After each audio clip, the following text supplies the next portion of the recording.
Welcome back once again to Kevin Pollak's Chat Show. As always, I am Chat Show. How are you? You're right, Kevin. Sure.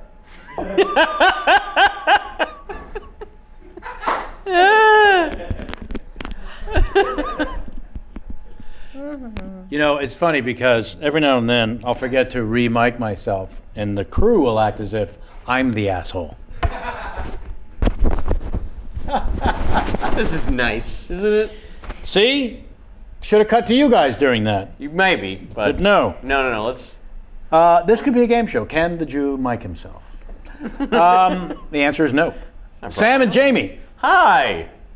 Jamie, thank you for this. Jamie had a pass today. She did not have to come in for reasons that are far too detailed. I had to go get a free $100 haircut. Yeah. That was the reason. Which, by the way, looks spectacular. Looks great. A Bond villain. Yeah. Yeah. Yeah. Kate Blanchett from. Crystal Skull. Thank you. Really? All right. Didn't she have that too? No. Yes, but like you're really gonna Oh no. pull out Crystal Skull The one that. from my people- favorite franchise. Yeah. But thank you. And I'm so sorry I forgot chose to not bring in your computer, so we'll not be taking live questions from the internet. I got nothing. If you know me, you can text me. Yes, that's right. That's right. Jamie's phone will be the only one that'll be on during the show. You can message me on Instagram. That's right. Sam? Yep. And you? People can message me as well if they have questions. Yes. Okay. Mostly if I'm ever texting during the show, it's because I'm texting JMac. Right? And he's Same. letting me to know that I mics have aren't working. Our mics aren't working, or we should warn you that you're about to tell a story that maybe our viewers in certain regions of the world won't enjoy. See, now I didn't know you were getting texts like that one. Yep. From He's very JMac. keenly aware. He's keenly aware of our He's giving you a world heads up fans. every now and then? I mostly just get your mic's muted. That's mostly what I get. You know, we had a show, we pre-taped a show with Kevin Nealon. And our very own Jaden did makeup for that show. She sure did. And it went spectacular. But I am concerned about how show 2 went today with Jaden. That's on you, Jamie. Oh, sorry. I was enjoying my sweet, sweet Jamba Juice that was just brought in by Brian. Wow. Do you want my honest opinion? Yes, of course. I think I look a little pale. Yep. So Bring in some color. so there's that. But you're sitting next to me, so you automatically look tan. There you go. Excellent point. Well, I'm half Italian, so I always kind of have a natural glow. Oh, There you go. love the Italians. Speaking of which, Easter's coming up. A, sorry we killed your dude. B, all we did was hire the Italians. Write to us at kpcsfanmail@gmail.com. Let us know how offensive that joke was to you. Recent guests, Christopher Guest, Lauren Graham, Billy Bob Thornton, Rob Riggle, Stephen Root. Check those out on the YouTube. And the Earwolf if you're listening. Upcoming shows, Kevin Nealon, Dave Keckner, Jason Alexander, Dave Coulier, Rob Cordry, Rob Reiner, Paul Rudd, just to name a few. Next Sunday, live from this very spot in this chair will be Fred Savage. Love me some Fred Savage. He'll be our very, very special guest host. With maybe, well, we're not going to say who it might be. We're gonna announce it. I have a wish. Yeah, we're going to announce it formally. Because I thought of a guest that we reached out to before and like kind of never just connected with them. And I thought of this like a couple weeks ago. And then whenever we found out Fred Savage was guest hosting, and I'm like, oh, This could be perfect. this could be perfect. Yeah. So Josh Saviano. that's right. And then in October, wait for it, hold your breath, Ricky Gervais. Those are some upcoming shows. Let's get to today's show because we've wasted enough time, I believe. We're coming to you live, of course, in the Westside Comedy Theater. Please go to westsidecomedy.com, check out their calendar, enjoy some shows, won't you? Thank you. Returning to this table, Mr. J.K. Simmons. J.K. Hello. Well, thank you. I would like to start by going back to a very magical moment, if I may. It's a magical moment for every film and television actor. And that is getting your SAG card. As the story goes, according to the research, you were hired to perform a non-speaking part in Oliver Stone's Wall Street, which would consist of you, quote, either walking around naked or wearing a jockstrap, end quote. Which play did you end up doing in Jamie's hometown of Pittsburgh instead, which ultimately allowed you to avoid this once-in-a-lifetime opportunity? Is any of that true? That's all true. Oh, yes. Nice job, J-Man. And the play was All's Well That Ends Well. Correct. Continue. Kind of cool. Very nice. Walk us through a little bit of that, because, you know, it has to start somewhere. Yeah. And it's a big finish line just to get that SAG card. Yeah, and I had been doing theater at that point for, 13, 14, 15 years. Right. And now people, in the press often ask me about those. How was it those years when you were struggling? And I think I was having a great time. Happy as a clam. Yeah, awesome. No, no responsibilities. I was a very immature. Sure. 20 and 30 something, and no wife, no kids, no bills to pay except putting pizza in my mouth and having a roof over my head. That's And right. I was bopping around, going to Pittsburgh doing Shakespeare, and going to Albany doing a Neil Simon play, and going to Buffalo doing a musical, and An employed actor in the theater. I'm loving life. Yeah. Super fantastic, in fact. Yeah. In fact, no great designs to chase after a SAG card. You were having so much fun. Yeah, no, not really. I mean, it never occurred to me. I mean, it first never occurred to me that I would make a living doing theater, pretending to be other people. And then once I found myself doing that, it never occurred to me that I would be on screens large and small. Right. Yeah. Some people do have that dream, and according to the research, not so much. No, not really. Not really. I mean, the dreams were like, playing center field for the Detroit Tigers. But actually, I gave that one up when I was like 15 and decided to, turn on, tune in, and drop out instead. Right. There was that moment where we went from athletics to straight to hippiedom. To Timothy Leary land, yeah. Yeah.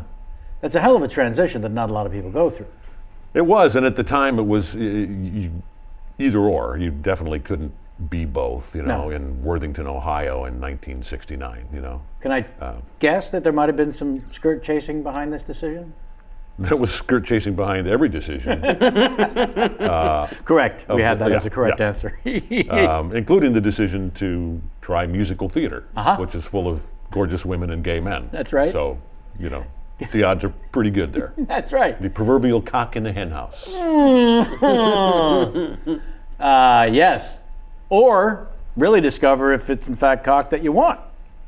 Yes, which indeed I did discover that I do not care for that. Thank you. But it's nice to have that moment at least to clarify. Yeah, absolutely. No. No. No. Not that there's anything wrong with that. Yeah. Musical theater. You fill in the rest, folks.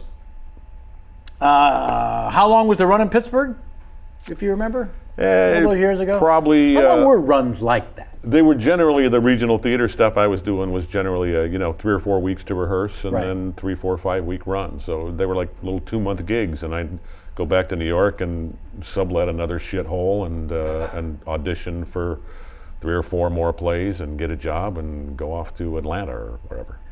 The initial move to New York, was that strictly to get into theater? That was the reason? Yeah. I've been, I finished college in Montana. Sure. And, the Mecca for arts education.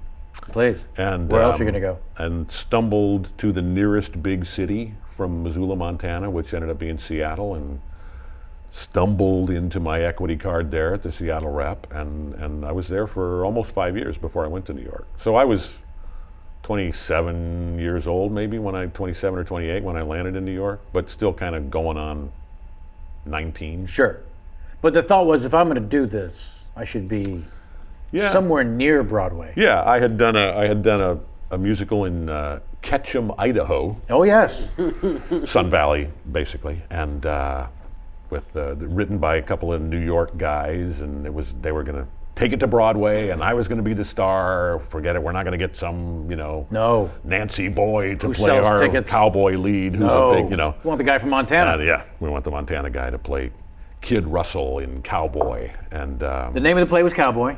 the name of the musical was Cowboy, based on the life of Charles M. Russell, who is the great Western artist. Kid Russell. Yeah, Kid Russell. And yeah, of course, that never happened. But I moved to New York and slept on people's floors. And God bless my aunt and uncle, Uncle Dave and Aunt Connie, who put me up in my cousin's old room in the attic in their house up in the burbs for off and on for a lot longer than they probably thought it was going to be. Oh, yeah. Yeah. Jamie, you have an Uncle Dave. I do. And a cousin Dave, his son. I have a brother Dave as well, as long as we're on the I Dave know. thing. Well, just that my Uncle Dave's quite a character, and there's like many stories surrounding him. I think that's the only reason why you brought him up. It is, because the first time I met the man, the first time I went to their family at Thanksgiving time, he thought the challenge for me would be to pull a pill Like container a prescription bottle filled with his own pickled garlic that he made. pickled garlic. Here, son, have one of these. And I was it's to it's like stories like that go on. I was like that. I was to eat and somehow swallow this Right. pickled garlic in front of him without throwing up. Big fan of garlic. Enjoy a good pickle. Why would you? Yeah, No. no. And also that he made it himself, and like his storage container was like an old prescription bottle. yeah. This is my Yeah. Uncle Dave. The word character comes to mind. He's quite the. People talk in show business of giving their blood, sweat, and tears to their craft. When was technically the most blood you gave on the set of a TV series, and why? Well, that would have been Uh-huh. year maybe 2 in the Land of Oz on HBO. The old prison romp, Yes, people came and went so quickly around there. literally. And we were doing, and that show, man, I was spoiled and continue to this day to be spoiled by that experience because it was my first long-term on-camera experience, and it was so brilliantly run. Yeah. And the days went like that. Tom Fontana? Tom Fontana, Yeah. God bless him. And a lot of us were, theater actors that were, having a chance to get our feet wet doing. I always bragged on, people would compliment me on the show, and I would brag about, well, it's because it's all these New York actors. Please. Yeah, no, I'm an LA actor. But we were doing a stunt sequence, not unlike this one. And Let's see how you would flip the bird, by the way. Same move. all handheld, no, there's no makeup, no, it's just like get to work, go, beat up somebody and, or rape them or kill them or whatever. So this day it was Lee Turgeson and I in a fight. I had already been in a different fight, so I was limping with he was limping with a cane because I'd broken his leg previously. As characters, not in real life. Well, it was a fine line. There was some gray area there. So he has the cane, and the move is he does one of these with the handle of the cane, across my chin, and I go flying. So, we rehearsed it with the stunt guys, and it was all fine. And of course, it ended up being this whole melee with like 12 guys fighting. So they had a bunch of stunt guys in, most of whom were like early, like barroom brawl, cage fighting, like way before MMA, like tough man contest guys, like bare knuckle fucking maniacs. And yet they somehow knew how to miss each other. Theoretically. So we do the first couple of takes. Great, okay, we're just going to punch in. Everything's exactly the same, just a little tighter. Ready, and boom. And I go, boom, and they were a lot tighter. The camera. So I went into, right here, it's actually miraculously gone, into the little, like, pointy thing on the handheld camera that has, it's like an apple corer. Sure. If you're familiar with the concept. So that went pretty far into my head. Yeah.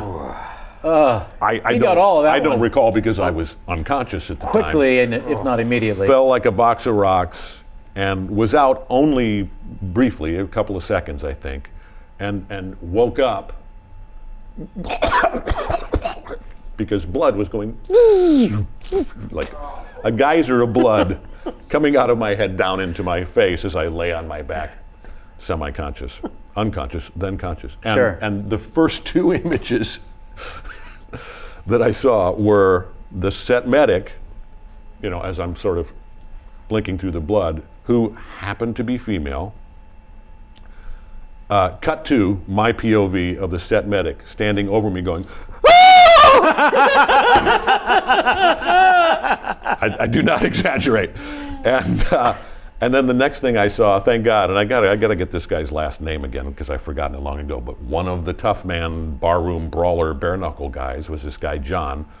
And he was there with his hand, like sort of, imagine this was the plug that had been taken out of my head. He kind of shoved it back into my head, put pressure on my wound, and said, "Hey, JK, it's John, man. You took a blow to the head there. How you doing? You know what day it is?" Blah, blah, doing that whole thing. And Walked you through it.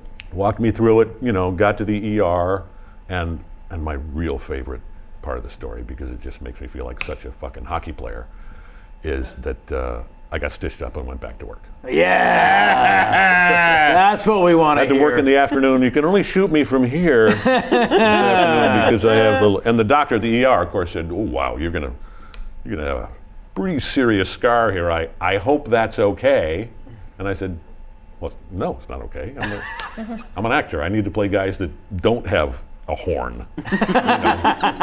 So he said, "Do your best," and just some random emergency doc just did Cosmetic brilliant surgery. job. Yeah. I mean, it was- Shout out to that doctor. Yes, thank you, doc. We'll put in the lower third the doctor's name. We'll do some research and find out who that was. Holy crap! So stitched me up, put me back in the game. Is what happened. It was a lot of testosterone on that show. So Was there a young Walt Goggins? I want to say. yeah, Walton Goggins. there were basically that show was a lot of mostly young, mostly sort of undiscovered Yeah. actors. Little you pussy technically- boy theater guys playing tough guys, and Chuck Zito, And Chuck Zito. the actual tough guy. Yeah, Yeah. yeah. And it And went- everybody in the universe that I ran into the first couple years that show was on was, hey, yo, Oz, hey, Chucky's a friend of mine. I know Chucky. Did anyone ever say Chaz Zito? They did not. No. Although Chaz Palminteri came and directed an episode, which was cool. Yeah, Yeah. nice. You were. This is ridiculous. You were, according to According to your craft sources that we research. may or may not be Yeah. able to trust, you were in 9 or so films last year. Nice turn in La La Land, by the way. Well, that's why I could do 9 films. That's 'cause right. Some of them took half a day. That's right. You're scene with Ryan. It was like ridiculously fun, actually, and we did about 11 different completely improvised versions of it, and I assume they'll be all over the DVD. Yeah. You're listed as being in at least 8 in 17. Let's just talk about a couple upcoming ones, please. Sure. There was just a screening that our very own Sam Levine went to for the all-nighter. Yeah, all-nighter. Let's talk about that a little bit, please. Make sure it's not the all-nighter. No. Because the reason they changed the name to all-nighter was for the alpha stacking in the video on demand. Genius. Yeah. If I Because it may. had been called The Search Party when I agreed to do it. That's not going to help anybody. All during the shoot, it was called The Runaround. That's right. I Also- came to visit. also a good title, I had a uh-huh. little lunch, as a matter of fact. And then all-nighter. All-nighter. I watched the trailer online and loved it. So whoever cut that, nice job. Mm-hmm. Were you able to see it the other night as well? When I did. I saw the Wednesday whole night? movie finished product for the first time. the word was that it played very well. What was your takeaway? It did play well, and I mean it was a great script, and Seth Owen and Gavin Wiesen, a relatively inexperienced director, I met But with you him, never know what you're and- dealing with. Yeah, no, I thought it could be Damien Chazelle. Right. Did a great job with it, and when they asked me to jump on board, they already had Emil Hirsch attached, and then that kind of went back and forth a little bit, like maybe he's not, but then he ended up being back in and doing it, and which was important to me because he plays a part that could easily have sort of lapsed into Goofy? like gone to Hijinks? sitcom-y but he's awesome in this. And not that there's anything wrong with a good network sitcom, because those have paid many people's mortgages for many years. Yes, they have. But yeah, Emil was awesome in this thing, just spot on all the way through. And you had been a fan. I read in the research that you, like me, saw him maybe first in Alpha Dog. Yeah, Yeah. yeah, such a range, for A young a man. young for a young guy. Yeah. Yeah, it's a really it's and a shot fun movie, in- and it's coming out in up to 11 theaters this weekend. We say select theaters. Select, very select theaters. Please. Only the best theaters. Well, that's not really. Yeah. We're waiting on further word about the Batman. I do love that they're calling it the Batman, by the way, because I call it the Hulu, the Netflix. You do like your definite article. I do love my definite article. The Batman is something that every old Jew loves to say. Have you seen the Batman picture? They really should call it the Batman picture. Jamie, are you looking forward to the Batman picture? No. I don't really. I'm kind of.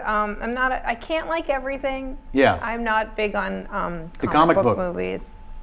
Sorry. Yeah, we're okay with the first Guardians of the Galaxy. We're okay I with like the first Iron Man. first Iron Man. I'll go see the new Guardians, even though I'm very upset that they ruined one of my favorite attractions at Disneyland. Of course. to First make it Guardians Spider-Man, themed. I think we enjoyed. Or I remember all enjoying All the three? first Spider-Man. If I'm not mistaken. Or perhaps the second one. The one you were in? No, I was in all of them, but Yeah, you were. coincidentally, I had more to do in the second one. But actually, I felt like, Jamie's opinion notwithstanding, the second Spider-Man movie was the rare sort of sequel that Somehow it was got better. even better than Yeah. the first They one. figured it out Yeah, a little more. absolutely. The great Sam Raimi. Oh. This is why you go to a movie like that. Love the great Sam Raimi. Yeah. And I think the same is true with Favreau. It's the reason those things have a life and humanity and humor, Yeah, right? yeah. Much was made trying to draw a connection between you and the Justice League work and a trip to the gym. I, in fact, I believe, sent you a photograph from the poker game at my house that you technically have played in. I donated. I sent you a photo ripped from the internet that made its way around the internet 6 billion times. We have a GP, a general practitioner doctor who plays in the game, who looked at the photo and said, yeah, no, that can't possibly just be. And I text you, and your answer was, oh, yes, that's 100% just doing the work. Yeah, believe me, I'm not going to, at 60 whatever years old, I'm not going to start pumping steroids and shrinking Really? my Johnson. I mean, yeah. It says right on the label. May shrink your Johnson. Yeah, because I was about to. I was like, steroids? Yeah, sure, that sounds easy. And then I went, Wait a second. what is that little disclaimer there? Oh, no. No. This guy you were working out with works Dwayne "The Rock" Johnson. He does a lot of people. So the photo that everyone saw, we're going to throw it up now if we haven't already. Have we? Yep. Shredded Santa. Shredded Santa is indeed. That's Dan Erickson's son, by the way. Zach Erickson Came up with that one? labeled it Shredded Shout Santa. out to Zach Erickson, who we love. How much work prior went into your sessions with this terrific? Well, I made the decision 7 or 8 years ago when I was about 70 pounds heavier than I am now. Count them 7-0. 7-0.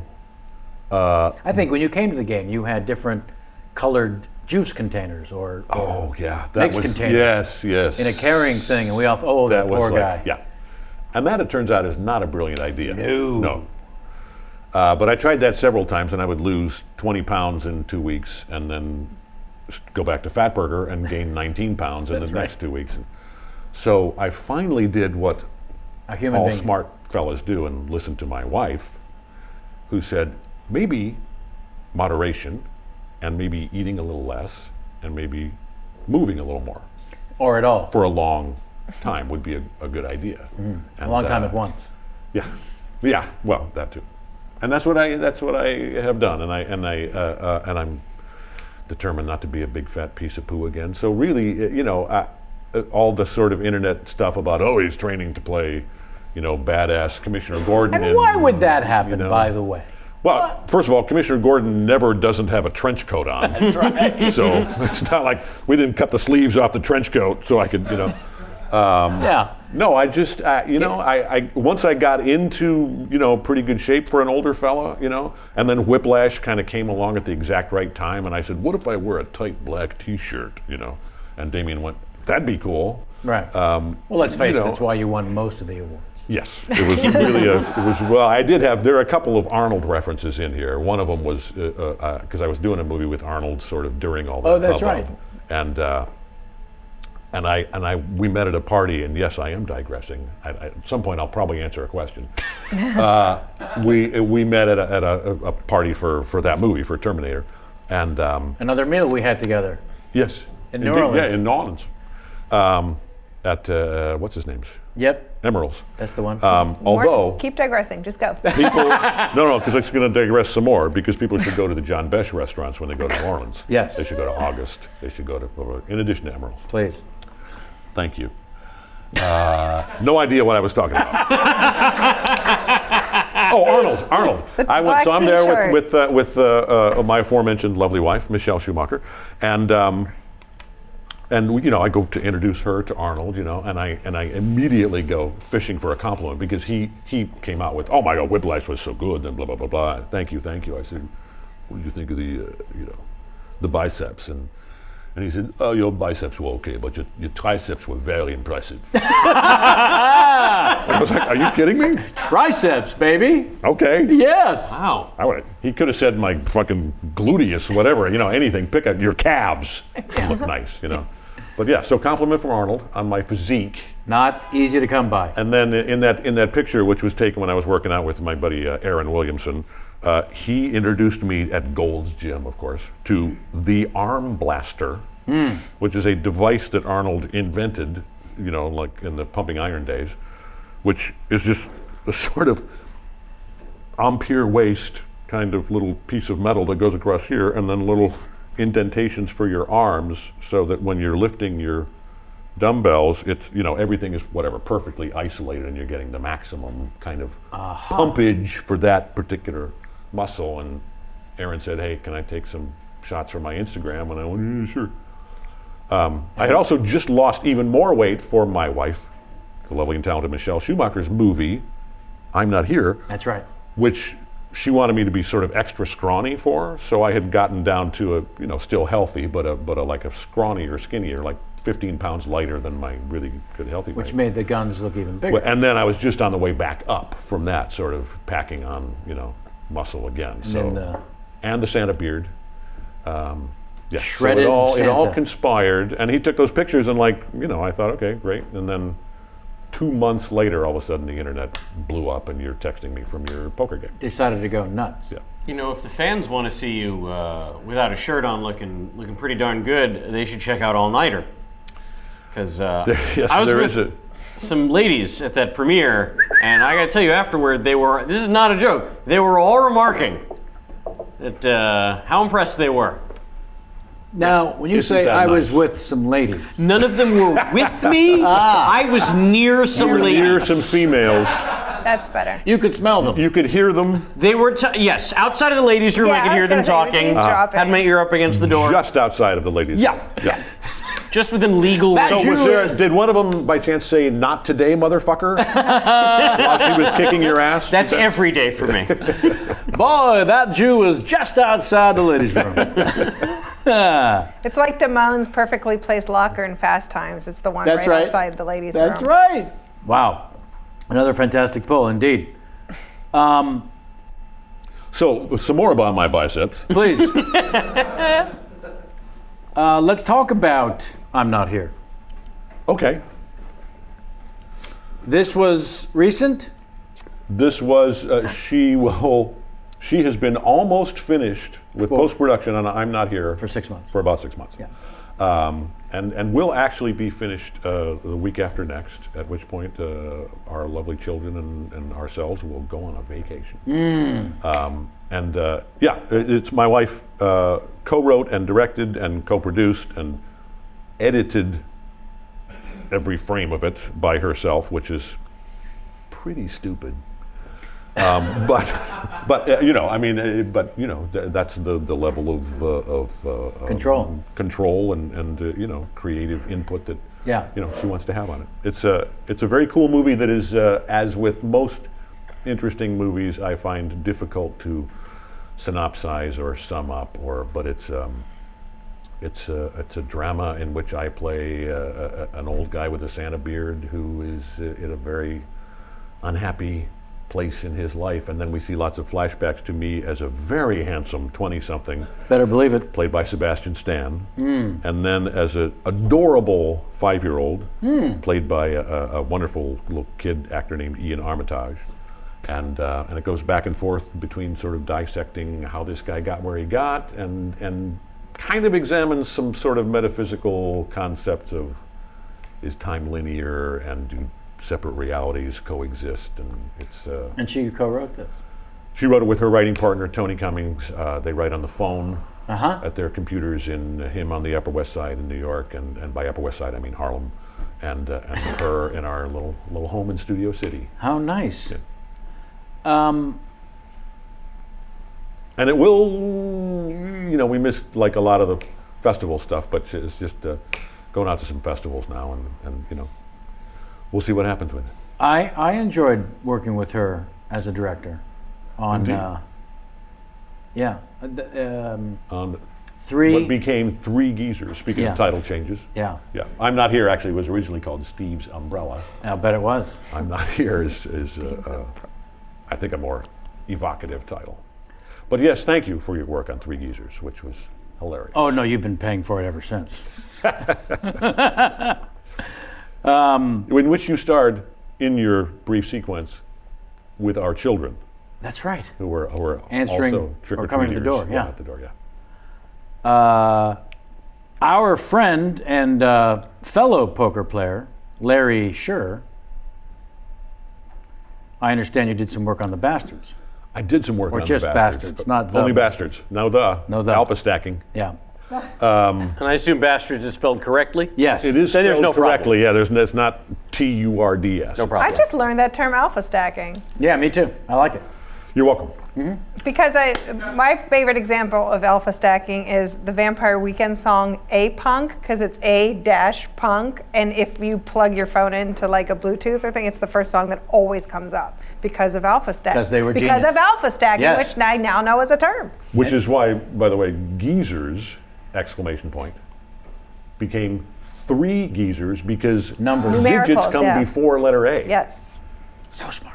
We could have called it One Geezers, and then it would have been. So the film that I wrote that I'm allegedly directing called Waiting for Helen should be Waiting for Helen. One waiting One for is Helen. waiting but for just Helen. the digit one, not the word one. The digit one. Yeah. One is Waiting for Helen. Waiting for Helen. Or, Why or is it A the waiting number for one? Helen. A waiting Or maybe for the guy's name is Aaron. Or and he's triple waiting A, for Helen. waiting Yeah. for Helen. Like the Yellow Pages in 1970. Yeah. Abe waits for Helen. Not as good as Aaron. but Aaron, pretty there it good. is, Yeah. yep. Oh really? AA instead of AB? Always. A. Aronson.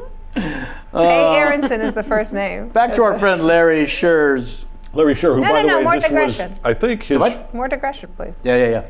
it- More digression. Larry's Long-time first big cinematographer. feature as a director. It's his first time as a cinematographer on a lot of hilarious comedies like The Hangover, and was cinematographer on War Dogs. Because I vetted him with my buddy Miles Teller. I was like, "You think this guy can direct a comedy?" And he said, "This guy is awesome." Yeah. I mean, Owen Wilson and Ed Helms. Yeah. Who wouldn't want to be their potential dad? 100%. Yeah, it was a hilarious script, and of course one of those where, when you're working with Owen Wilson and Ed Helms and Larry Scher, as it turns out, you do digress from the script at times. So we got to have fun playing around and goofing around, and I don't know when it's coming out. The studio seems to kind of be trying to figure out how to position that, but it'll be out. That is the studio marketing game. Yeah. That sometimes it's easy, sometimes it isn't. Boy, do they like to overthink it. Yes, they do. Yeah. Yeah. The good news, the bad news is you're in a big studio movie. Indeed. Yeah. And the actual Justice League. Is that what they're calling it now? The actual I think they're just Justice calling League. it Actual Justice League. Yeah. Needless to say. Alpha stacking. Alpha stack. It's your new favorite term. That's actually, I learned that term on a movie called, which they didn't use it on a movie called Punching Henry. Which became Regarding Henry. No. It actually was called One Punch. And actually, they changed it from. There's a movie, Henry Sawyer, who's a brilliant comic troubadour, did a movie a few years ago called Punching the Clown. Mm-hmm. And this was a sequel to Punching the Clown because Punching the Clown was such a big hit. Uh-huh. That was originally called And Punching the Clown. But then, and there's a gag about alpha stacking in the movie with I play a producer and there's network TV executives and it's kind of a behind the scenes. It's a funny movie. Punching Henry. Punching Henry. No longer and Punching the Clown. But I digressed. So it's just listed as Justice League. Justice League. It is merely called Justice League. Right. And is out this fall, I guess. And yeah, I mean, as far as my work, it was very minimal. It's kind of a La La Land-ish. But the word is smaller this one. Yes, more to come Yeah. in The Batman. Laying some seeds. Sowing some seeds. Yeah. Just sort of introducing the latest guy to play this iconic character, which was moderately intimidating. I checked with legal Okay. as to whether it was legal to be J.J. Jamison. No. Did I get anywhere near it? Nope. Pretty close. Kinda. Jameson. Like the Irish whiskey. Uh-huh. And Commissioner Gordon, if the same actor could play both of those parts. Turns out legal said yes. Borderline. It was a borderline call, but yeah. Right. Yeah. They did say that it was bogarting the joint. I have been known to do that. Back in the early days in New York when I was doing Oz, Right. very shortly after that, they came along with the Law and Order gig. And believe me, when there are only 2 shows that shoot in New York City, the other actors in New York City are like, really? Yeah. You got to be on both of them? Right. Sometimes on the same day. And do you have to be a supremacist? Yeah, well, believe me, that was no joke, an awesome start to my on-camera career because I was the psychopath and the psychiatrist, and people were seeing both shows and Yeah. going, oh, that's the same dude that plays that sick motherfucker, and he can do something besides that sick motherfucker. The password is diverse. Yes. We have a portion of the show now called Famous Questions, where we get a famous friend and or former co-star to write a question to you from their alleged inside knowledge. This sounds fraught. Speaking of, which we did slightly during one of the digressions, your Oscar-winning work. There was a short film first. There was The drummer in that short film was an actor by the name of Johnny Simmons, no relation, no relation, a fine young man and a fine young actor. who ended up being the lead in the film I directed because, again, you vetted. I did, Yeah. And he was spectacular. indeed. His question to you. Uh-oh. Yep. A sincere one, because I tell them you can be silly, you can be sincere, but he had a He's sincere a one. sincere kind of a guy. He's a sincere cat. Are you still refining your acting craft, or do you feel you found it? And if still refining, how do you exercise? I am no longer refining because I have attained perfection. That is the correct answer. That's what I had written down.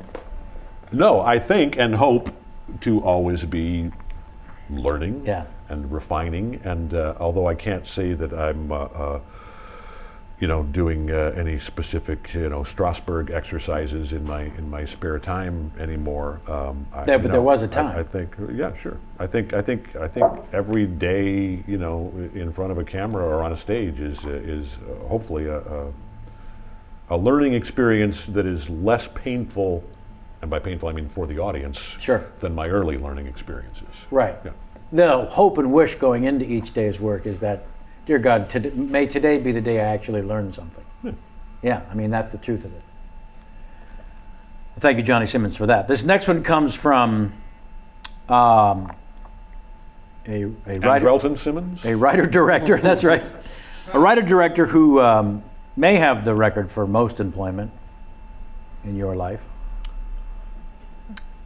We like to call him Baby Reitman.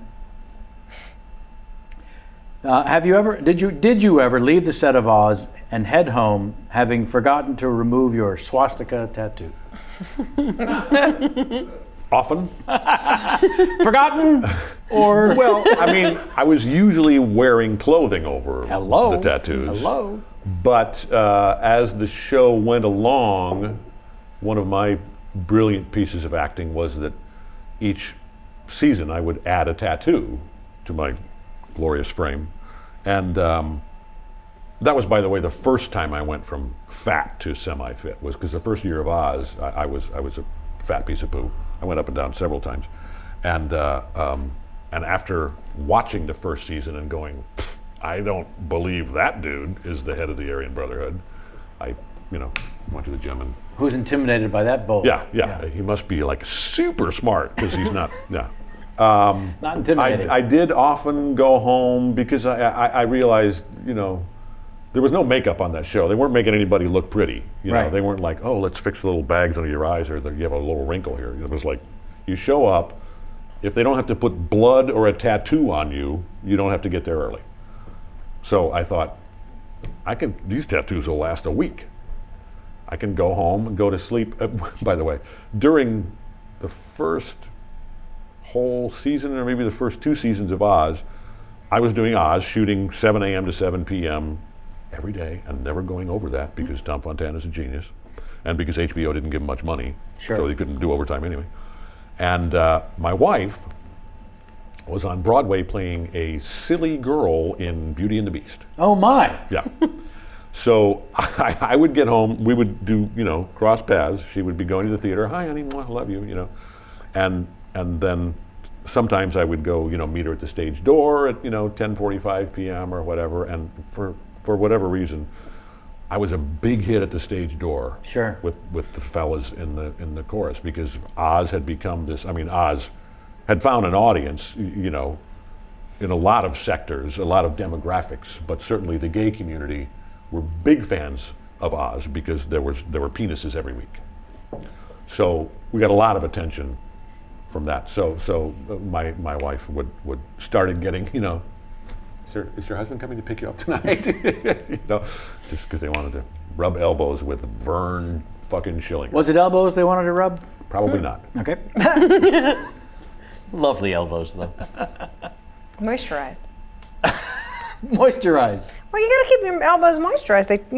They dry out quickly. Yeah. At least mine do. Wait, I feel like the story is leading. Talk about digressions. I mean, That's the only reason I did it. So you could give me shit. Now okay, we're good. even. Well done. Thank you. No, we're even. I thought this story was leading to you accidentally showing up to pick her up in like a mesh top with all the tattoos visible. I did survive the 70s and the 80s without ever being photographed in a mesh top. Funny you would say that. J-Mac, you want to drop that photo in now? I did have the mesh trucker caps. Sure. Before I was completely bald. You also shared recently a photo on the Jimmy Fallon show. Yeah, they contacted her for the photo of you as a. There's no fill isn't. in the blank there. No. Nope. I was. You're holding a balloon. Holding a bouquet of balloons. Bouquet of balloons. Wearing short shorts. An opera mask. Oh, not short shorts. No. A leotard. A woman's leotard. And a tutu. Pink tights. Running shoes, which I had misrecalled as hiking boots, but they were just running shoes, and a purple tutu. Yeah. Yeah, and the opera mask was not sufficient disguise. That was one of my I want to be an actor side jobs, was delivering tutugrams. 2 grams. So birthdays, yes, whatever the holiday embarrassing was. people at their office or their home or their school or whatever by coming and singing usually happy birthday, always in falsetto.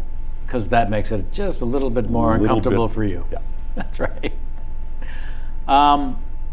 The aforementioned Miles Teller has a couple of very good questions. Uh-oh.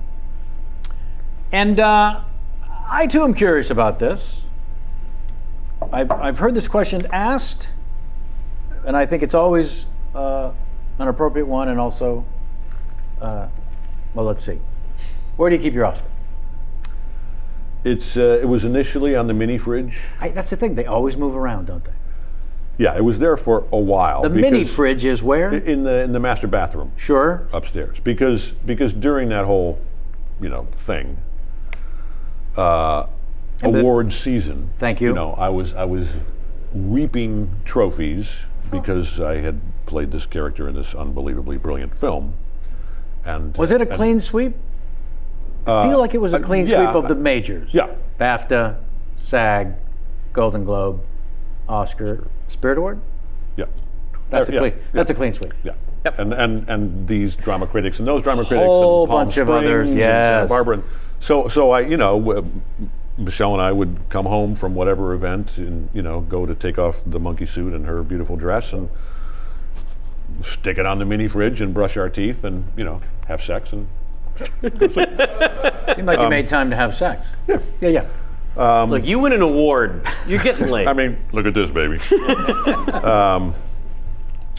So yeah, there was this. There got to be this sort of obnoxious, collection of trophies on top of the mini fridge, and then after a while, she thought, you really should probably find some more respectful place for at least some of these things. A shelf? So there's sort of there's a few of them. A lot of them are honestly on a shelf in the closet, but a few of them are around the house. The BAFTA which is a mask, like a comedy tragedy mask.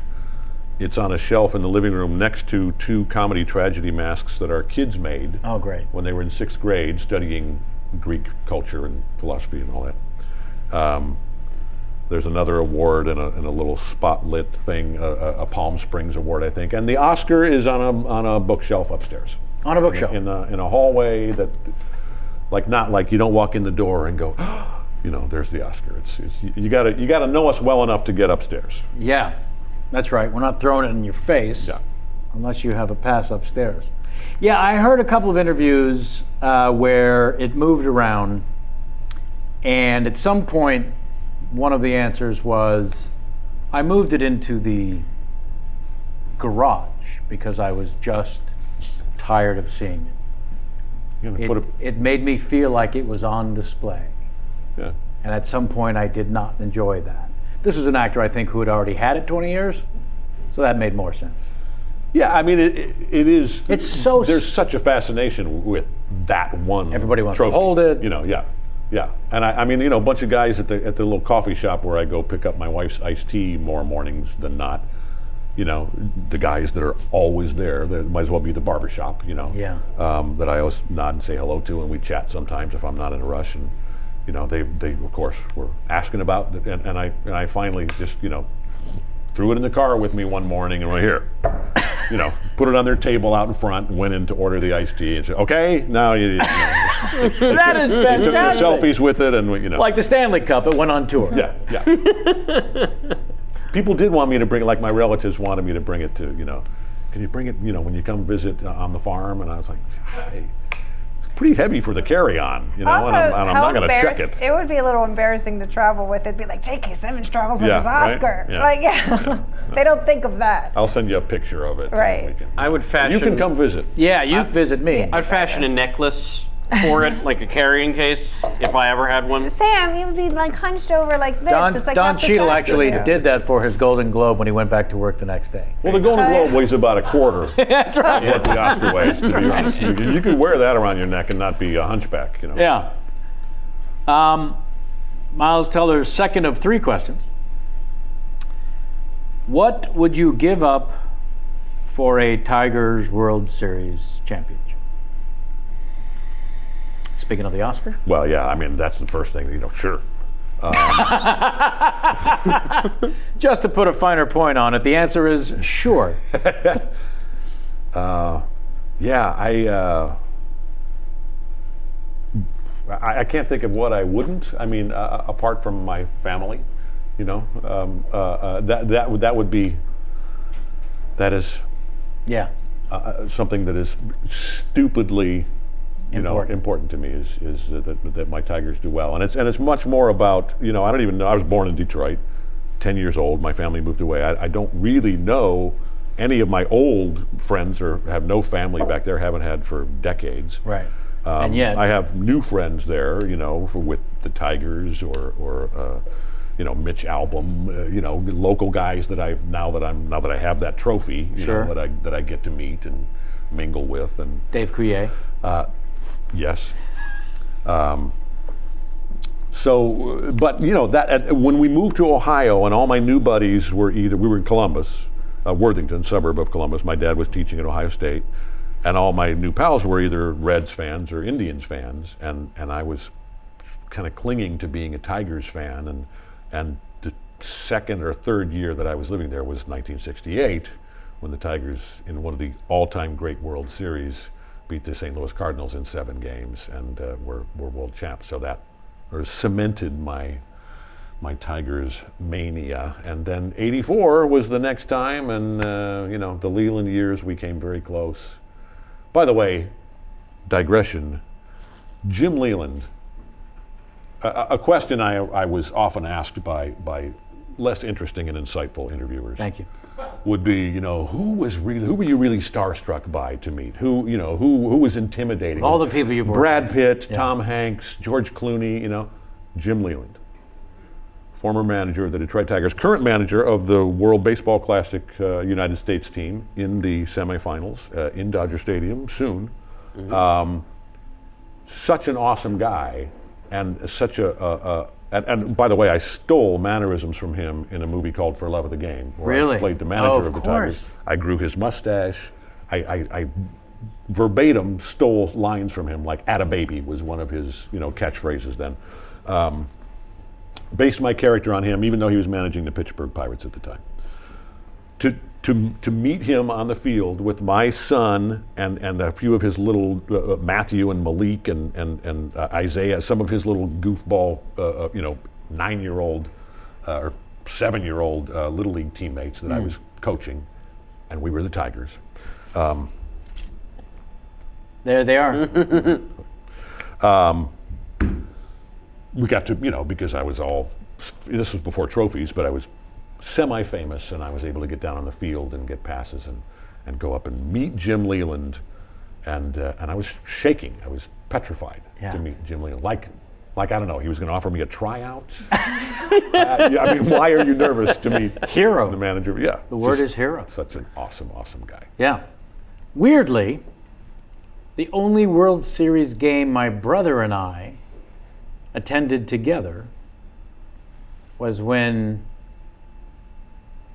Verlander had clearly spent too many hours with Kate Upton the night before, and the Panda hit 3 home runs on. Yeah. Yeah, thanks for bringing that up. Yep. It's the only time my brother and I were at a World Series game for those San Francisco Giants. The last Miles Teller question. By the way, I'm guessing you didn't go to Miles Teller and say, "Do you have 3 questions for JK?" No. He went, "I got 3. Yes. Do you have a question for JK? I got 3. I got 3. Use them all. Yeah. Also, thank you, Miles, for texting them to me at 3:45 a.m. He was probably in Hawaii. It was probably only a little. There you after go. midnight. That's what it is. Yeah. He was in Hawaii.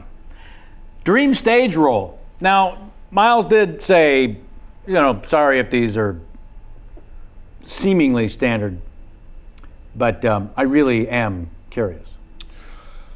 That's a very good question, Miles. Yeah, because in the research Thanks there for asking. were interviews and things where you talked about the idea to return to the stage would be, yes, now that the fruits of my labors have afforded my family and I this, and I'm picking and choosing from a stack, the idea would be to only go back to the theater for a personally important. Yeah. And that may well happen 2.5 years from now-ish, after our youngest is theoretically off at college, and we don't feel anchored to LA because of our family lives.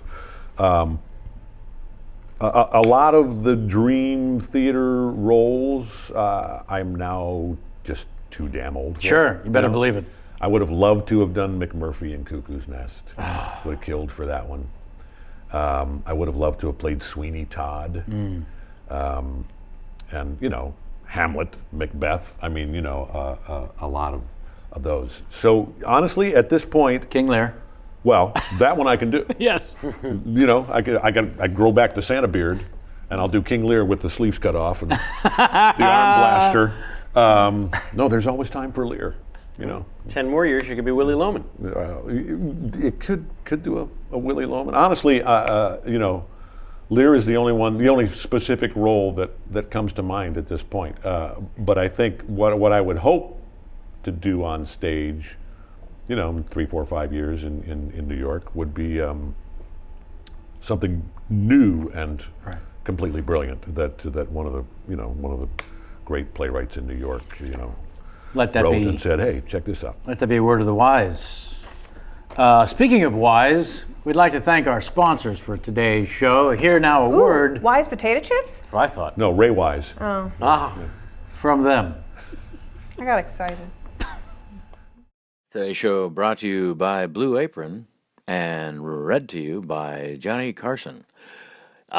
Blue Apron, incredible home-cooked meals, has never been more attainable, thanks to Blue Apron. Because, folks, for less than $10 a meal, $10, Blue Apron delivers easy-to-follow seasonal recipes along with pre-portioned ingredients right to your door. Now, this is what I like about it, Ed. Settle down. No more overspending at restaurants or high-end grocery stores with Blue Apron. You can prepare delicious, memorable meals yourself in under 40 minutes. Ooh, I like that. Not to mention, Blue Apron is partnered with over 150 local farms, fisheries, and ranchers across the U.S. to ensure that all their ingredients are of the highest quality. And because Blue Apron ships the exact amount of ingredients required, they are reducing food waste, which I also like. It's delicious, quality food that you can feel good about, folks.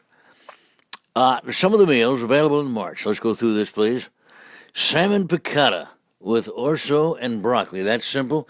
It's tasty, and I like it. Pork chops with miso butter with bok choy and marinated apple. Vegetable chili and baked sweet potatoes with crispy tortilla strips. And don't forget, folks, this is Ed's favorite, spicy shrimp coconut curry with cabbage and rice. Check out this week's menu and get your first 3 meals free with free shipping by going to blueapron.com/chat.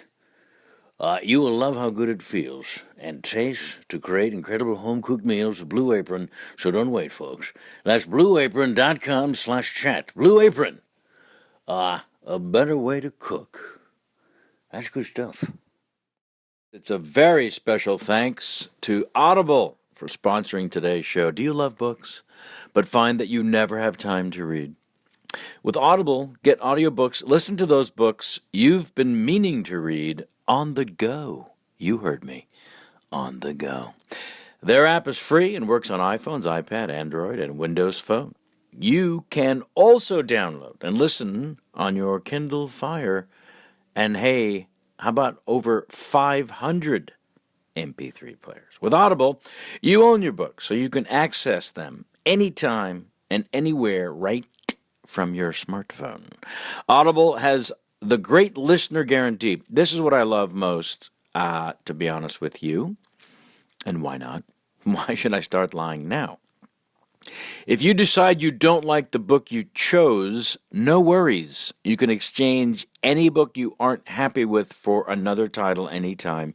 No questions asked. I myself have done this a few times. Yeah, you start to read a book, you got to take a shot. You're going to take a flyer.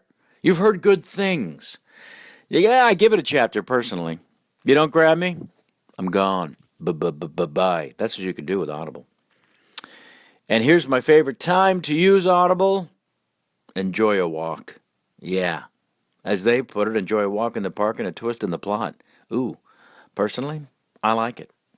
Turn walking that pet of yours into the big adventure of the day. Why don't you? Yeah, I do lots of walking, and I don't like to think about the fact that I'm exercising, and this is where the Audible comes in. Pop in a book. Go on an adventure through your ear bones. What the hell? Okay, you can't make more time, but you can make the most of it. Turn your walk into something more with a free trial at Audible. Go to audible.com/KPCS to start now. That's audible.com/KPCS. Thank you, Audible, for sponsoring today's show. And now back to you. Yeah, the one of the producers of La La Land was challenged with the now historical moment at the end of the Oscars when they were incorrectly given Best Picture. He had a moment there, of all the moments to analyze, where he turns to the actual winner in the seats and says, "You guys won." No, I'm not kidding. But he had that moment where he got the news where your average bear would have had a little Shat anger. himself. Yeah, a little anger. Maybe. Really? You brought me up here, you fuckhole? None of that. His ability to be magnanimous in a heartbeat Magnanimous is the word, yeah. was staggering, beyond inspiring. Yeah. It was, oh, okay, we just saw your true colors in that nanosecond. Grace. Yeah. Under fire. Yeah. You've been brought up as a team. I can't believe we won. We actually won. We didn't just get best director, but we get the trophies too because we nurtured this. I'm sorry? Who, what? Oh, so we Warren, what the fuck? Right, and not Warren's fault, of course. None of that. You know. His only fault in hindsight, of course, was he had an opportunity to say, I'm sorry, it says Emma Stone, we need to stop. Right. But he chose, and the word was backstage, that it was not only the 50th anniversary of Bonnie and Clyde, which is why he and Faye Dunaway were up there, but it was also the 50th anniversary of Faye Dunaway being cuckoo, cuckoo, cuckoo, cuckoo. And What are you getting at? Warren decided in a heartbeat, Yeah. you want to take Yeah, this? you take it. I hope that's what happened. So how about that? Well, honestly, I had a very, very, very early call the next morning. Yes, you did. We were not watching the Oscars. No. I crawled off to sleep in the guest room because my wife was madly editing, as she has been doing until the wee hours, and I was, getting ready to wake up at 4:45 and go to work. And so I was in the guest room trying to get some sleep. I turned the phone on. I went to IMDb to see, Damien, Best Director. That's awesome. Very happy. Turn off the phone. Oh, let's get some sleep. Where are we now? 9 And p.m. then- for you? Yeah, ish. Yeah, 8:45. Yeah, and can't get to sleep. Check one more time. Best Picture, La La Land. Oh, awesome. Click. Phone off. Alarm set. Go to sleep. Phone off. Went Yeah. to sleep. Yeah. Wow. Get up in the morning. Wow. Little quick stop at the gym. Sure. In the makeup trailer at 6:30, whatever. And oh my God, this You're also conversation. I'm on the going. What? You're on the set that's being produced by Of a show being produced by Jordan Horowitz, the very one. who another friend described as that next day, as I was catching up, described as that he came off as the grown-up in the room during that whole fiasco. Captain Magnanimous. Yeah. We're in the makeup trailer, and of course, it's buzzing about Moonlight Best Picture, and I was like, Yeah. no. And it was only a couple days later till you found out that it was actually the TV show Moonlighting that won. Starring Bruce I'm Willis. just going to keep doing that joke every week. New guest. It's a new guest. I made a face. I don't think they cut to it though. Remember to cut to, They can do that. remind Corey to cut to Jamie rolling her eyes. I know. I did a new thing. I rolled my eyes down. We should probably get a Sheer embarrassment. either a little bounce down there, or maybe a little like a GoPro under the table. Oh, yes. Please explain from your perspective what it feels like to be a respected character actor for 20 plus years and then find yourself on the Get Him list for every film between 2 million and 200 million. So the truth of the matter is, and inspiration for the rest of us, it is beyond winning the lottery. It's something you don't even put in your list of things I'd like to see happen. The only thing on the list might be a strong enough standout role that gets the attention of people who want to hire me. Right? I mean, that's... Yeah, I mean, I can honestly say it was, the award thing was never on my radar. And in fact, I have a bizarre, history with being sort of disdainful of the concept, which we don't need to get into because it makes me sound like a real dick. But no, it never occurred to me. No.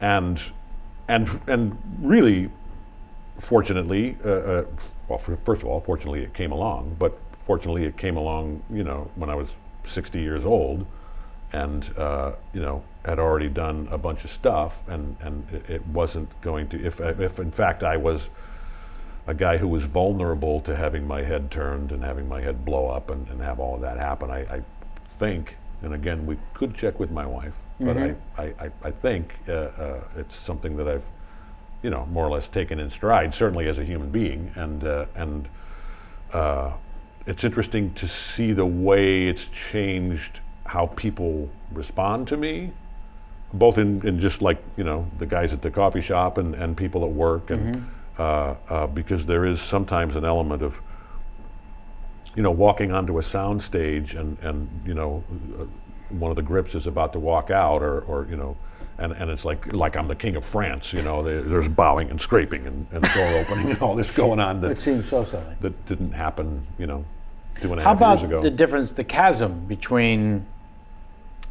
agent calling and saying, "We got an offer. You start in 3 days." Yeah. To they'd like to attach you to this film so they can get the rest of the cast. And that is the biggest difference. Right. Because I was not hurting for work. I'd built up to a point where I felt like, and especially with insurance commercials and voicing the yellow M&M, it was like the mortgage is paid, the kids are going to whatever college they get into. By the way, our son. Not for nothing. Let's not breeze past. How many years now is the yellow M&M? 20, 21. 20. Billy West and I, Billy the Red. He's been on the show. Yeah. We love Billy. Hilarious. Yeah, so it's not, I was already past the point of that actor paranoia. Am I going to have a job again? Can I pay the mortgage? Am I going to be able to retire at some point? You were certainly a mostly employed, Yeah. revered by your peers, which is kind of what we're striving for. That most of the time is the apex. Yeah. You want to work, and you want to work with people that you respect and who have some respect for you, and do good stuff. And I had felt like I was doing that for a long time. With sometimes a project doesn't turn out as brilliantly as you hope it will, and sometimes you're pleasantly surprised. It's out of your control. But even when co-lead comes up for Whiplash, even 1 or 2 on the call sheet itself is a rarity as a character. Yeah. No, I'm usually 6, 7, 8, 9, 10. In fact, I remember saying to the first director who suggested such a thing, I literally said, "So you want no one to see the movie?" Yeah. But not even self-deprecating, just what's the matter with you? Yeah. Yeah. And also, wasn't Whiplash shot in the ridiculous smallest shooting? 19 days. Which always gets one of my favorite things during that whole ride was doing Q&As at screenings or a SAG screening or for students or whatever, or just random screenings for normal people, and we would and sometimes with Miles and or Damien. It was always fun for us to just be up there flipping shit at each other. Yeah. And any time one of us got the 19 days out there was this murmur of disbelief and stunned. What the? 3 weeks and change. Yeah. 6-day weeks? I don't think there may have been one 6-day week. Yeah. I honestly, it was such a blur, and I had a couple days off in there. I mean, Miles, again, people sometimes don't realize this. Miles Teller is in every scene of the movie, almost every shot of the movie, The only shot that he's not in is his perspective of me. Right. You know, and the whole movie, and we didn't shoot it that way. We did shoot some stuff. We shot half a day of stuff plus some exteriors, total guerrilla style in New York. 6 guys in a van with no permits. Which early on, Damien and Tom Cross, our genius editor, cut from the movie because they realized we don't want to see this guy other than from the perspective of Miles' character. Oh, right. You know, we don't want to see the sort of sad, weak part of him, which was what that's alone on the subway with like a hulking black guy standing next to me and me just looking small and, you know, like lost in the city, you know. Anyway, that was a bit of a digression there. I don't remember what the question was. The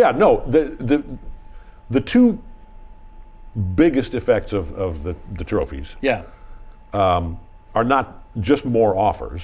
I already had enough offers, and I was already being picky, you know, to my agent's annoyance oftentimes because I want to work at home and I want to only do good stuff, and I'm not desperate for a paycheck, you know. I don't care how desperate you are for a commission. God bless Stephen Hirsch at the Gersh Agency, by the way. Been with him for 1,000 years, and he's been always been understanding.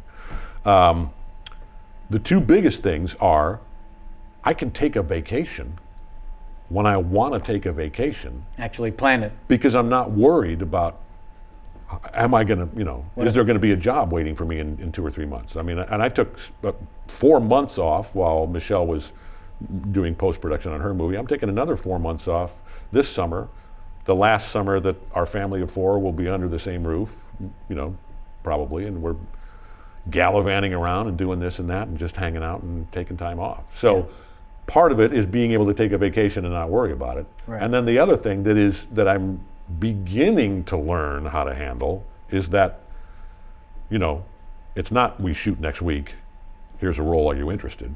It's here's a script or even an idea, an outline, We'd like to a producer and a writer, you know, we want to attach you to this, are you interested? And waiting a year or 2 for things to, you know, go through the development pipeline and everybody else to attach in a script to be finished and all of that is a very new experience for me, and one that I'm still kind of wrapping my brain around. And so far, I've just blithely not let it put pressure on me. Right. You know, I mean, I don't feel that sort of you know, pressure of like you know, the big free agent signing who has to come in and carry the team on his back. It's like, I mean, I'm still the same schmuck character actor. You know, it's just that I'm spending more hours at work, and I have to do, you know, more press because I'm number 1 or 2 on the call sheet instead of number 7, 8, 9. Right. Or in the case of the film I directed, we just shoot you out in 2 days and you help us get our budget. And then you, yeah. So there's a number of those. Going back again to the salad days, this fascinated me, playing sidekick in a film to legendary Sidney Poitier, as it turns out, shooting all over the world. So you're spending a good amount of downtime in the presence of that. Extraordinary. Yeah. There was, for the remainder of my parents' lives, there was a Polaroid on their, going back, the first grown-up movie I ever went to see as a kid with my parents was Guess Who's Coming to Dinner. Wow. My mother was, like many guys' moms, in love with Sidney Poitier her whole life. My father was very understanding about it, seemingly not threatened. So, flash forward 1996. I've done like little 1 or 2 line parts in a couple of movies. We're a year away from Oz and Law and Order and that whole part of my career kind of actually going somewhere.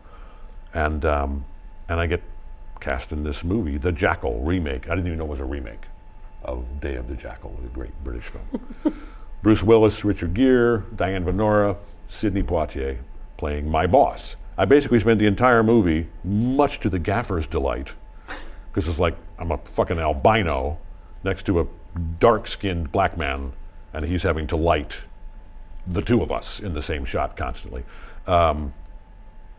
I had very little responsibility in the terms in like dialogue and this and that, but I got to just stand next to Sidney Poitier for 4 months, shooting in Canada, up and down the East Coast, London, Helsinki, Finland, here and there, before marriage and kids. Actually got married during that shoot, and got a weekend off to zip out to San Diego. Missed the rehearsal of my own wedding. Oh my.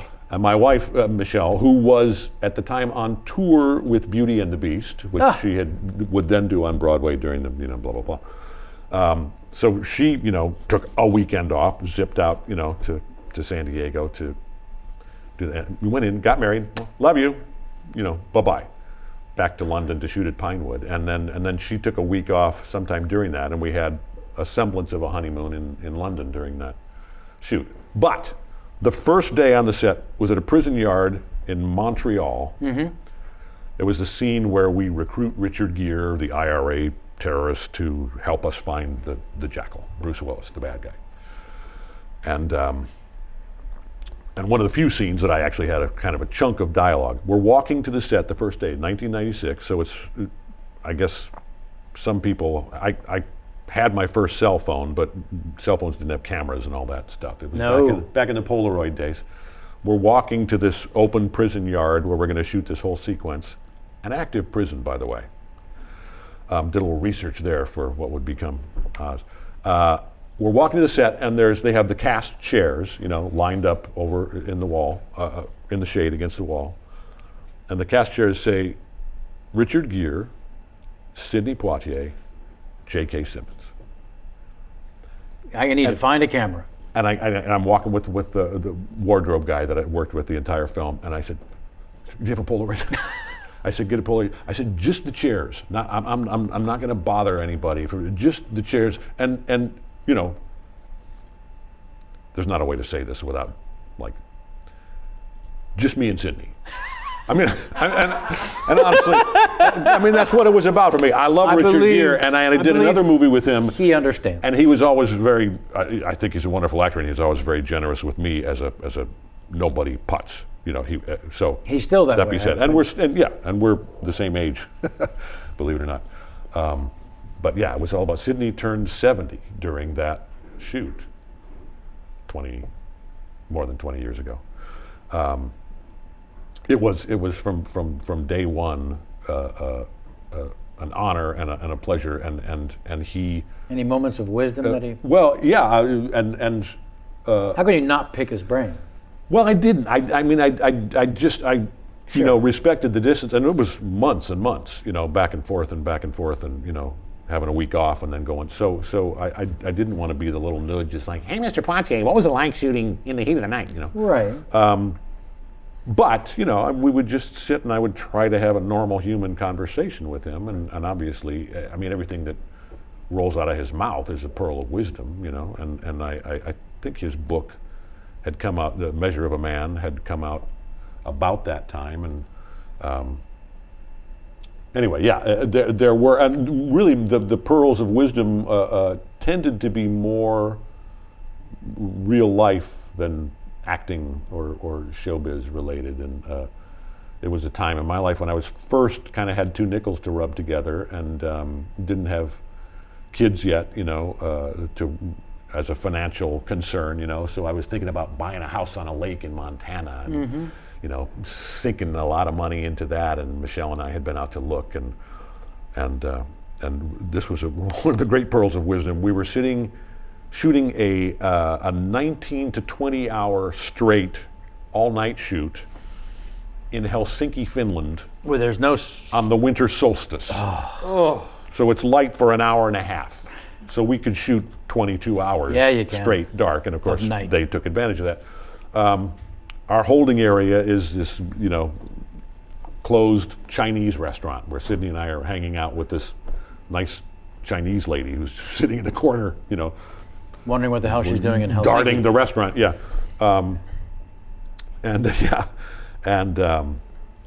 That subject came up, chatting about, I might buy this place in Montana, and he said, an actor's life money comes and then money doesn't come on this night. He said at the height of my financial and fame, my success, he said I had, and I don't know if this is verbatim, but the house in Beverly Hills, the house in the Central Coast, Carmel or whatever, the Central Coast of California, the apartment on Fifth Avenue, the house in Connecticut, the house in the south of France, and his place in the Caribbean, right? And he said, so that's 6 homes. I had, all of my kids were born by this time, and I realized I'm paying guys to live in these mansions in the south of France 10 and a half months a year so that I can go visit occasionally. And I realized that didn't make a lot of fiscal sense. So he sold all but, I think, 2 of those, East Coast, West Coast. Right. And then when you go to the south of France, you can rent the top floor of the Ritz-Carlton for a month and spend a lot less money and get room service. Yeah. So I did not buy a place in Montana. And that turns out to have been, as much as I love getting back to Montana, it turns out to have been a smart move, because I'm there a week or 2 a year. You didn't need to buy. Didn't need to have a place to worry about when the pipes freeze in the winter. That's right. And now you've got the Airbnb. There is such a thing. I've heard, yeah. This is not an Airbnb, man. No, I know. No, nor is it an Uber. I did a film with no money in the budget with Richard Gere just before it was last summer, last August. And for 5 weeks, so no money, I had to work as a local, so that I'm looking online, in 5 weeks, what is this Airbnb? And I'm looking and, we can't, that's not happening. You got to draw the line somewhere. Yeah. I'm going to live in someone's spare bedroom. You're going to be Cato. Yeah. Kalen, not the funny one. That's right. So super thrilled about the vacation time. As am I. Yeah. You'll be traveling the Europes? We will be doing some Europes and some this and that, and all kinds of many new places that I, even at my advanced age, have yet to visit. Well, that's exciting. Yeah. The entire itinerary, by the way, will be on our site if you want to go to. Along with my home address. We will have a security team house sitting for us with vicious dogs. I did like the auditioning again and again and again and again and again for Burn After Reading for 2 very important scenes, but that's all it was. For 3 other parts first. There were 3 parts that I didn't get hired for. I see. And then going into audition for the part that ultimately I did do. And this was all East Coast, West Coast, because I was doing the closer here in LA and they were in New York at the time. So it was all go on tape, and I had worked with them. We had done the Lady Killers together, and so there was a familiarity. Mm-hmm. But they are so specific with what they, from the first word they put on paper, they know exactly how that's going to play in the theater. Right. And they have a visual and oral idea of every character. And this character that I ended up playing, which was maybe the most bang for the buck, I worked 2 days on that movie, and it's a memorable part. Hugely memorable. David Rashi and myself. They had a political famous Haldeman. They had Haldeman in mind as this guy. It's like this 75-year-old, square-shouldered, gray-haired, full head of hair, guy. And I was this, 47-year-old, bald, white guy from Ohio, and just not at all what they saw. But, oh wow, I just realized I'm mixing it up with my audition for the Lady Killers, which I also auditioned for 9 times, but all for the same character. Right. Because they did finally hire me for both roles. My last audition for the Lady Killers was in a hotel suite where they were actually there, and I did the audition for the 5th time, just Joel and Ethan in the room and somebody manning a camera, and I finished the scene, and they turn to each other and kind of give the sideways glance, and Joel goes, well, God damn it, JK, that's exactly right. Like, it really pisses me off to hire you. Why so annoyed? Because they had Grizzly Adams in mind for that character. Right. They had a gigantic guy with a, ZZ Top beard and not this. Shredded Santa. Not well, They had 15 years later, it would have been ideal. That's right. Yeah. No, but both times they cast me very reluctantly. That's the best way to be in a Coen Brothers movie. Yeah. That's what I have written down. 2.5 Coen Brothers movies, by the way. I did a little voiceover in the True Grit remake, which they did not make me audition for 9 times. Where do we hear you? We hear me as the voice of an attorney. As Comes into the office to Haley Steinfeld is reading a letter as she crosses the street, and I'm the attorney who wrote the letter.